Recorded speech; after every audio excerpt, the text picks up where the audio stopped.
नमस्कार, मी भाऊसाहेब कसबे. स्वागत आहे तुमचं माझ्या नवीन यूट्यूब चॅनलमध्ये.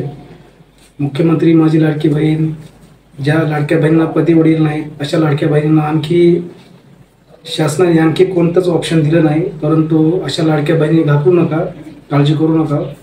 लवकरच याच्यावरती जो काही निर्णय आहे तो येणार आहे आणि जोपर्यंत तुमची ई-KYC होणार नाही तोपर्यंत हे पोर्टल चालूच राहील. त्याच्यावर आणखी सरकारने काही दखल घेतलेली नाही. असं नाही की तुम्हाला पण अपात्र करून टाकतील किंवा कोणतं ऑप्शन येत नाही. आणि ई-KYC करण्यासाठी भरपूर कमी दिवस राहिले आहेत. परंतु जोपर्यंत शासन कोणता ना कोणता निर्णय घेणार नाही तोपर्यंत तुमची ई-KYC जी काही प्रोसेस आहे ते चालू राहणार आहे. ज्या लाडक्या बहिणींना पती वडील नाहीत अशा लाडक्या बहिणींना भरपूर अडचणी येत आहेत आणि भरपूर असे आर्टिकल पण येत आहेत न्यूजपेपरवरती.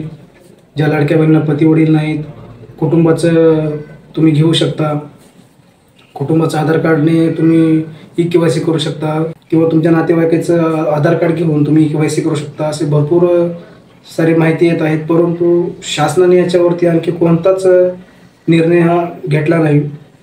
भरपूर असे फेक न्यूज व्हायरल होत आहेत.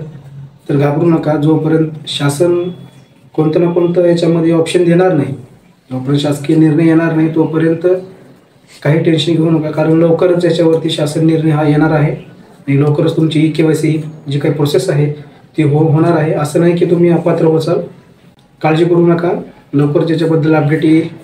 आणि जो काही 1500चा हप्ता आहे तो आता क्रेडिट होण्यास सुरुवात झाला आहे. असं नाही की तुम्ही ई-KYC केलं नसेल आणि हप्ता आला नसेल. तसं सर्व पात्र लाडक्या बहिणींना हप्ता मिळत आहे. ज्या लाडक्या बहिणींना हप्ता मिळाला नसेल कमेंट करून नक्की सांगा. आणि घाबरू नका. ज्या लाडक्या बहिणींना पती वडील नाहीत त्या लाडक्या बहिणींना लवकरच जो काही ई-KYC ऑप्शन आहे तो येणार आहे. आणि एकच सांगू इच्छितो, ज्या लाडक्या बहिणी पात्र आहेत अशा लाडक्या बहिणींनी, सर्व लाडक्या बहिणींनी, ज्या लाडक्या बहिणींना पती वडील नाहीत अशा लाडक्या बहिणींना मदत करा. आणि मदत कशी करायची, तुम्ही ऑनलाईनला तक्रार करा आणि अंगणवाडी सेविकांना पण जाऊन तक्रार करा.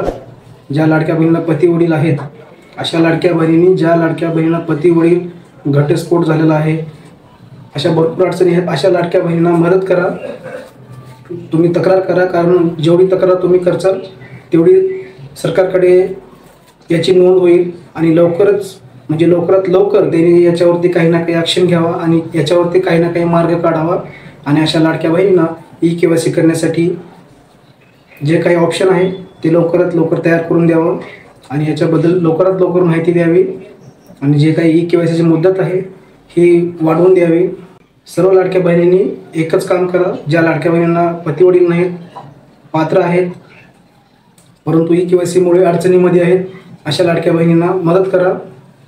ज्या लाडक्या बहिणी पात्र आहेत, ज्या लाडक्या बहिणींना पती वडील आहेत अशा लाडक्या बहिणी, सर्व लाडक्या बहिणींनी ऑनलाईनला तक्रार करा. माझी एकच विनंती आहे की अशा लाडक्या बहिणी सर्वांनी ऑनलाईन आणि अंगणवाडी सेविकेकडे जाऊन तक्रार करा की ज्या लाडक्या बहिणींना पती वडील नाहीत अशा लाडक्या बहिणींनी काय करायचं, आधार नंबर कोणाचा टाकायचा, ई-KYC कशी करायची, अशी भरपूर प्रमाणामध्ये तुम्ही तक्रार करा. म्हणजे सरकारपर्यंत ते पोहोचेल आणि यावरती लवकरात लवकर त्यांनी ॲक्शन घ्यावा आणि लवकरात लवकर याबद्दल त्यांनी जे काही निर्णय आहे ते सांगतील आणि तुमची ई-KYC जी आहे ती व्यवस्थितरित्या आणि तुमची ई-KYC ही जे काही ऑप्शन येईल त्याच्यावरती ई-KYC तुमची लवकरच होऊन जाईल. तर चॅनल जर नवीन आला असेल तर चॅनलला सबस्क्राईब करा. असेच महत्त्वपूर्ण व्हिडिओज तुमच्यापर्यंत मिळत राहतील. काळजी करू नका. लवकरच याच्याबद्दल अपडेट येईल. भेटूयात नवीन माहितीसह, नवीन अपडेटसह. धन्यवाद.